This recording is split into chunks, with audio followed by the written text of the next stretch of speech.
உடுமலைப்பேட்டை அருகே இருக்கக்கூடிய திருமூர்த்தி மலை பஞ்சலிங்க அருவிக்கு செல்ல தடை விதிக்கப்பட்டிருக்கிறது. பொதுமக்களின் பாதுகாப்பு கருதி இந்த தடையானது விதிக்கப்பட்டிருக்கிறது. இது தொடர்பான விவரங்களை வழங்குவதற்காக செய்தியாளர் சக்திவேல் இணைகிறார். சக்திவேல், விவரங்களை பகிர்ந்துக்கலாம். ஸ்ரீராம், அதாவது தமிழகத்தில் வடகிழக்கு பருவமழையானது தொடங்கிய நிலையில் சென்னை உள்ளிட்ட பல்வேறு மாவட்டங்களில் ஆங்காங்கே பரவலாக மழை பெய்து வருகிறது. இந்நிலையில் தற்போது திருப்பூர் மாவட்டம் உடுமலை அருகே மேற்கு தொடர்ச்சி மலை பகுதியில் அமைந்துள்ள குருமலை, புலிப்பட்டி, மேல் குருமலை, மாவடுப்பு உள்ளிட்ட மலை கிராமங்களில் நேற்று இரவு முதலே மழையானது பெய்து வருகிறது. இதனால் உடுமலை அருகே உள்ள திருமூர்த்தி மலை பஞ்சலிங்க அருவியில் தண்ணீர் வரத்து இன்று அதிகரித்து காணப்படுகிறது.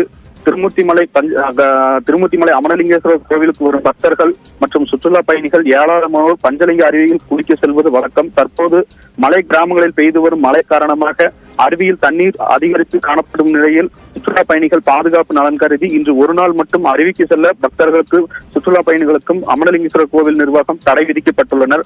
அதேபோல் கோவில் நிர்வாகத்தினர் சுற்றுலா பயணிகள் உள்ளே வர அனுமதிக்காமல் பாதுகாப்பு பணியில் ஈடுபட்டு வருகின்றனர். விவரங்களை வழங்கியதற்கு நன்றி சக்திவேல்.